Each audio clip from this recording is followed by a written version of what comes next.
this is Matt from Chez Pascal in the Wurst kitchen. We're 23.5 feet above the restaurant. We're on the roof. It's asparagus season and cherry blossoms. Today, we're making a simple dish of prosciutto wrapped asparagus, lemon vinaigrette, toasted hazelnuts, hard-boiled eggs, a little grated. We're using divine Providence cheese, but you can use any type of hard cheese like a Parmesan. And then we're gonna finish it with some beautiful little baby greens that we picked from the roof. So stay tuned. And folks, if you like what you've been watching, please hit that little subscribe button down below. It really makes us feel this much better about ourselves. That's good enough. All right. Okay, so you can see we are on the roof. This is the hood fan for the Wurst kitchen. And we started this project about 3 years ago. I'd say it's sort of a hobby for me to be gardening. I love to do it. I am in no means qualified to be doing this, but I sure give it a good go. And what we've learned over the years is that certain things do really well up here and we're able to utilize. So cucumbers, dill, garlic. This year I'm doing salad greens. They grow quickly. I can turn the soil over quickly. Tomatoes, what I found when we did them up here, they just engulf the whole box with the root structure. They need constant watering, constant care, and the farmers just do such a better job at it than me. I do grow a few things just to trellis, just to give some height and look, because we do like to have people come up here and look. So we're trying some peas this year. We got some early type of daikons growing that they say are good for pickling. So everything that we try to do up here as far as the cucumbers, and I'm growing garlic and dill, that's what I pickle later in the season. And last year it worked incredibly well for us. We're gonna pick a little bit of baby greens that we're growing in trays here, and they're gonna be for the garnish for our little asparagus salad. This little rig here I tried to make to keep them somewhat warm. It gets really windy early spring up here, so I thought this would help. I'm not quite sure if it's really working, but these have done well. So basically I'm just gonna pick a few. And I've learned how to do this. It's like cutting my own hair. So I just grab a little and just snip, snip, and we take it away. This is just a nice little mix of greens. And what's nice about growing stuff like this for ourselves is we can cut it the way we like it. Sometimes the salad greens or these greens get leggy, so that means this part here, there'll be a lot of what we call legs opposed to the green, so it takes us extra time, like this one here. So we get them in like this, but then we have to pick through them and remove it. So if I grow this stuff, I can spend a little bit more time picking it the way I like to. And these days, with limited seating, because we're only outside still, I can handle growing stuff like this, and I am definitely utilizing it in the restaurant. So we're just going to cut a little bit more, just like this. And we'll save those to garnish our salad. And the one thing I've learned too is when we cut them back, if we leave the roots, they're going to grow again and put out secondary shoots so we can get another clipping from them. Sometimes I get a little impatient and want to move on, but we'll see what happens. So now we're looking at the cucumbers we started. Obviously, they're not looking that great right now. I've had them inside, I've had them outside.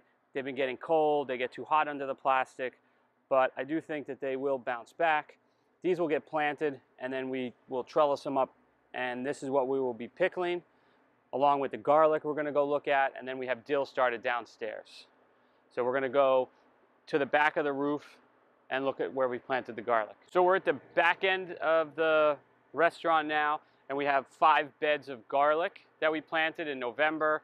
2 years ago, I tried planting garlic and not really knowing what to do. Apparently, I buried the bulb or the garlic too deep, so it rotted and it never grew. So the second year, I asked the farmers a few questions about, oh, how do you guys plant garlic? Just to get the idea of how deep to go. So this is last year we did garlic, we did really well. This is the second year. We get the seed garlic from White Barn Farm. They grow amazing garlic. It's a hardneck variety. And then these will let grow, and we're going to use them when we pickle come June or July. we'll be able to utilize the scapes once they grow. They're the centerpiece that you see. They coil up, you sell them, they sell them at farmers markets, and you have to remove the scapes in order to send all the energy to form the garlic. And we've actually used the scapes to make a sausage last year. So we did a garlic scape sausage, which was really good. Okay, so now this section, over the winter I tried doing spinach from seed. We had it covered in plastic. It did okay. It was hard to water. I do have an irrigation system up here, but during the winter it's turned off.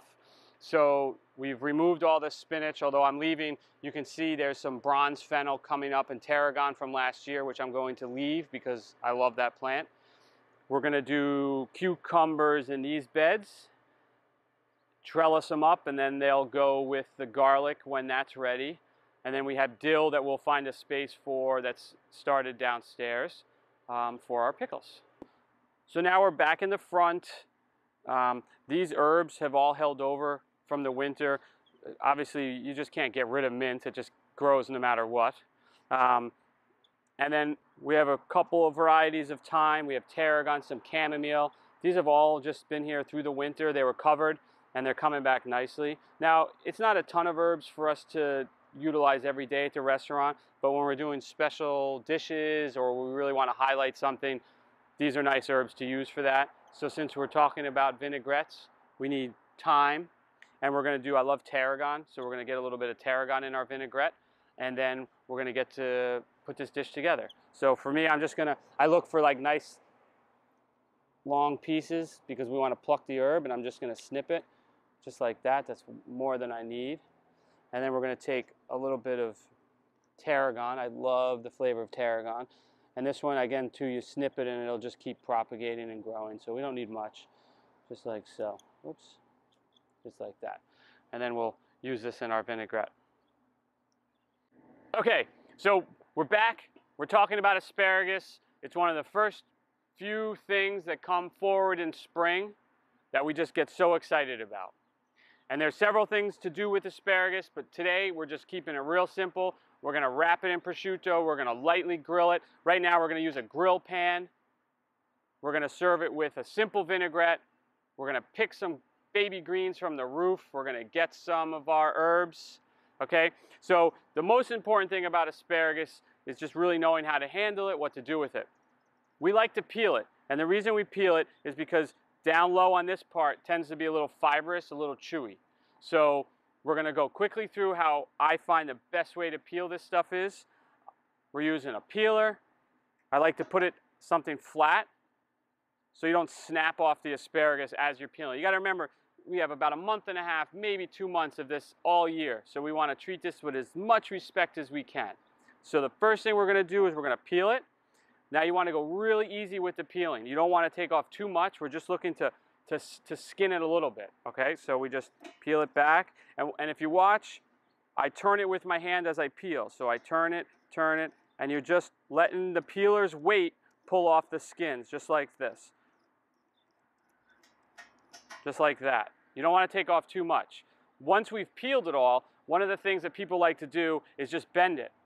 And when it snaps, that's where we separate the butts from the tops. Now what we do with these is we save all these, we freeze them. When we get enough of them, we'll make a soup with them.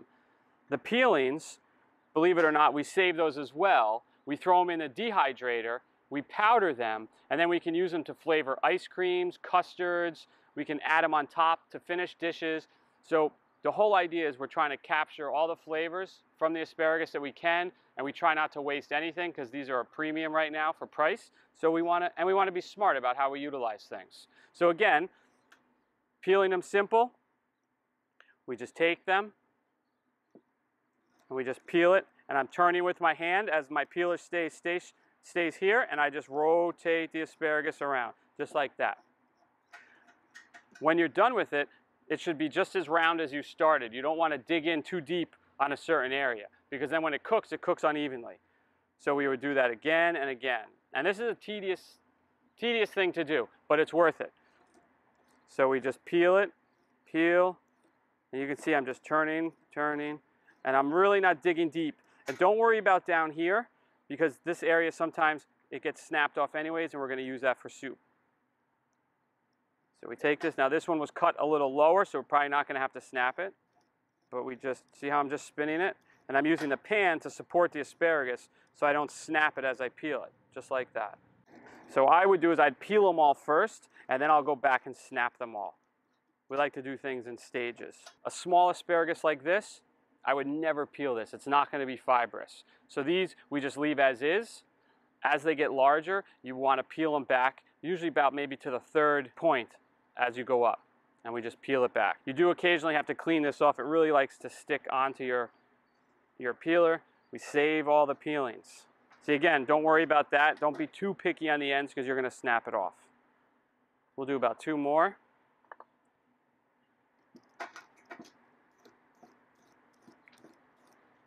Just like that. It's good enough. And 1 more here. So you can see we're just spinning it around nice and easy. Just like that. So once we're finished peeling, you can see we've put aside all the peelings. These are all the what we call the butt ends. We freeze these and then they go into a bisque once we collect enough of them. A bisque is a pureed soup.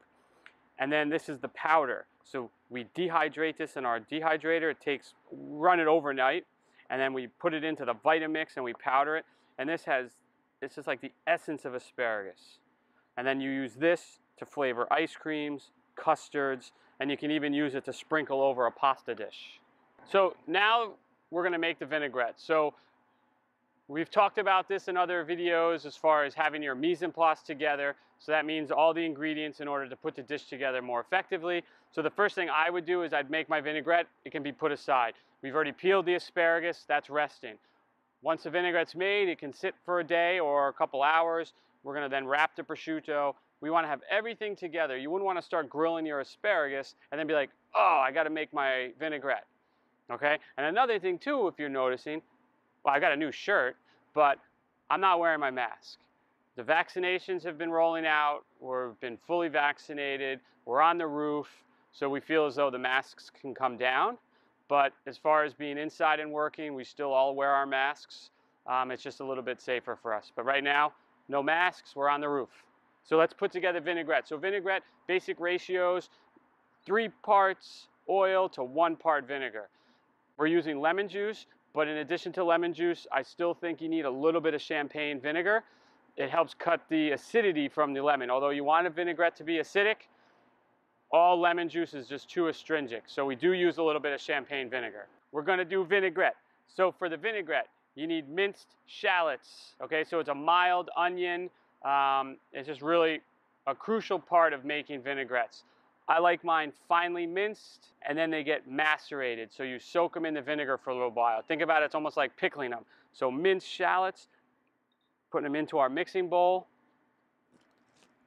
You always need salt and pepper. So a little bit of salt, a little bit of black pepper. Now we're going to make a lemon vinaigrette, so we obviously need lemon juice, but we're going to microplane some zest into our vinaigrette.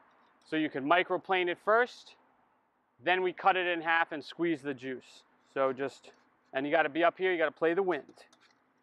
So just a little bit of fresh zest, microplane. These things are indispensable in the kitchen. We're going to use them twice today. One's for grating cheese, one's for zesting, and they do make 2 different types for that purpose. You can get them pretty much anywhere nowadays. So just like so. There we go. As needing culinary goods, locally, if you're in the Providence area or anywhere actually in Rhode Island, because it's so small, you have stock culinary goods up on Hope Street. A great assortment of culinary utensils, cookbooks, everything you could possibly need. So we have, again, we have our lemon zested using our microplaner. We've chopped up our thyme and tarragon. That's now going in. We're going to now squeeze the juice from 1 lemon right over the shallots, the lemon, and the herbs. There's 1. There's 2. And now remember I had mentioned, and the reason I'm using a strainer is so we don't get seeds in there. And now we're going to add a little bit of champagne vinegar. Okay, there we are. And now, I like my vinaigrettes emulsified. So we're gonna make an emulsified vinaigrette. We need mustard for that. So we're using a Dijon mustard. That goes in. This is what's gonna help blend the vinaigrette together. And then we need a whisk. So we're gonna just incorporate that.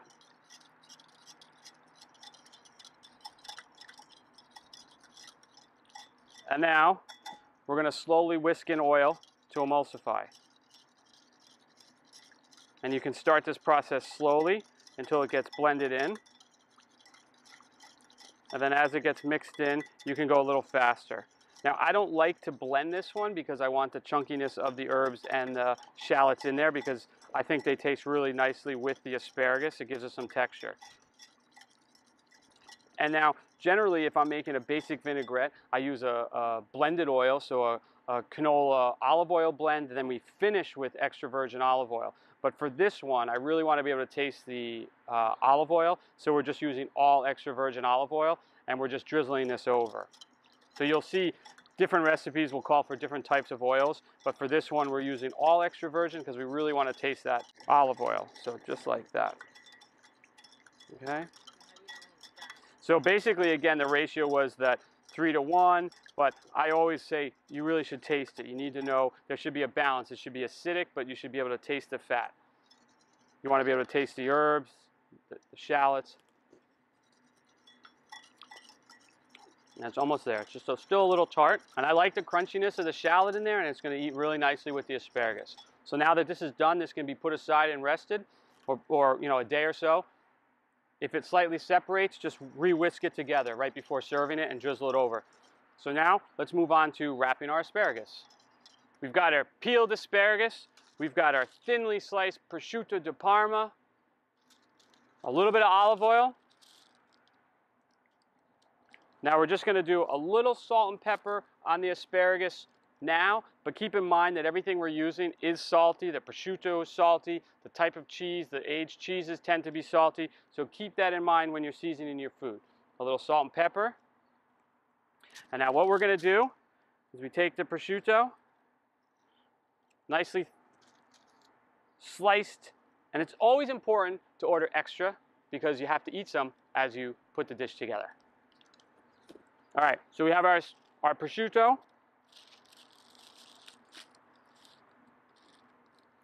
We're going to take our asparagus, and we're just going to wrap it right up. Just like that. Okay? So again, prosciutto. It's a little challenging here with the wind. Take the prosciutto.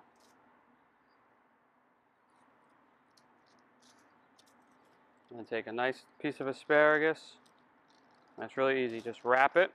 And what we can do too is you can just tear it off. You don't want too much prosciutto on there. I mean, there is just enough just to get nice and crispy.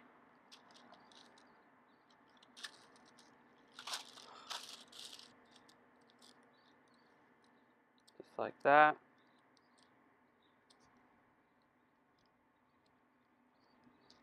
Just wrap it right up. What's nice about the prosciutto, it's a little tacky, so you can kind of push it down as you roll it, and it will stick right onto the asparagus, just like that. You just want to leave that tip exposed.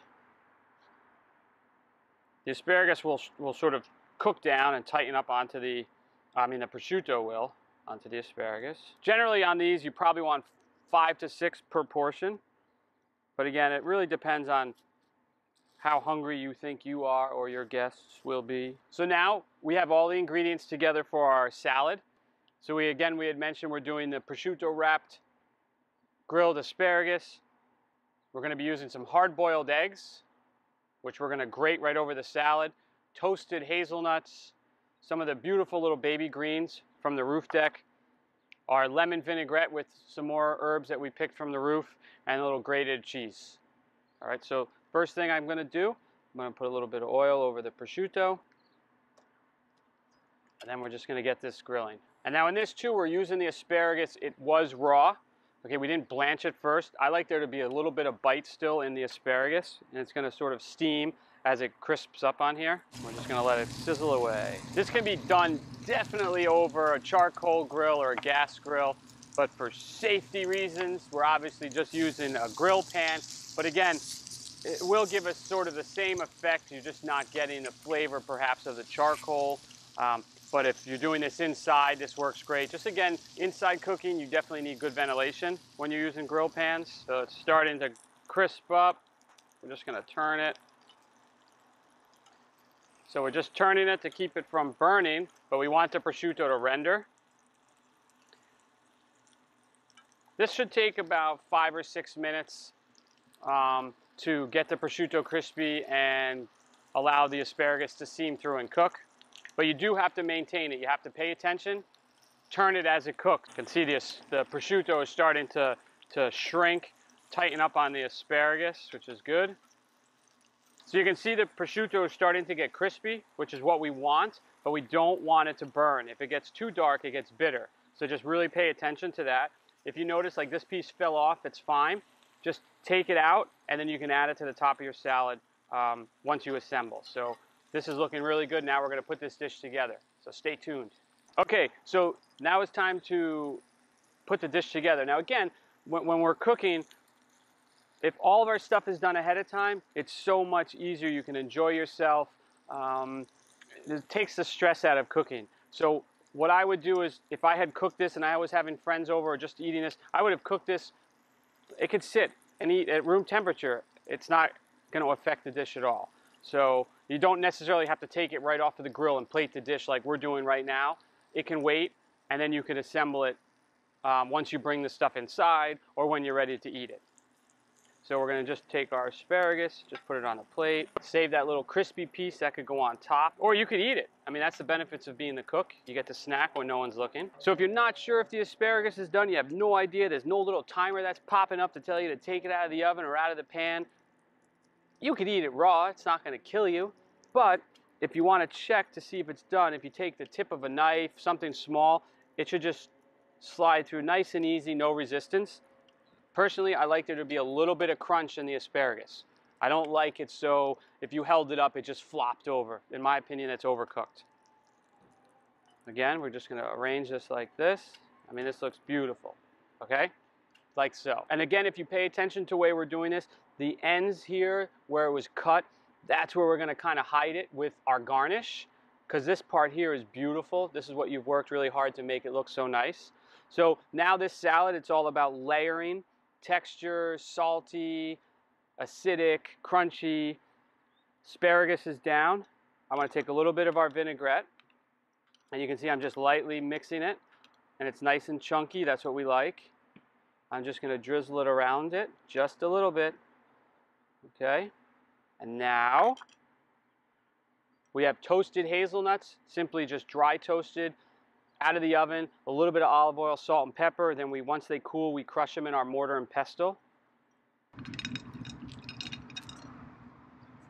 The next layer, so again, we're layering this salad. We're going to do some hard-boiled eggs. I like to use an old school box grater. We have our eggs, and we're just going to grate the egg. Yolk and white, just like that. Ah, it's so nice, okay? So it's generally half an egg per salad. We're using locally made cheese from Narragansett Creamery. This is their Atwell's Gold. It's an aged Italian-style cheese. It's great for grating. It's sharp. It's got a lot of bite, so you don't need a lot. And it grates beautifully using the microplaner. So if you're on the roof, you got to play the wind, okay? So you feel a gust, you got to figure it out. More cheese, all right? Grated cheese. And the last thing we're going to do is our little baby greens. Now, these are really soft and delicate, so I'm not going to toss them with the vinaigrette. We're going to do one more application of vinaigrette once we put the greens down. So we're just going to spread these out on the salad, okay? And again, we grew these on the roof from seed. We just cut them. We're now going to do just a little bit of olive oil, just a splash more vinaigrette. And the last thing, I just want to do a little salt over there. And that would be our asparagus rooftop salad. Oh, wait, we forgot the nugget. The crispy nugget.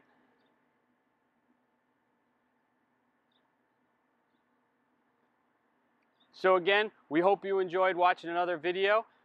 Really simple stuff we're doing. Grilled asparagus wrapped in prosciutto.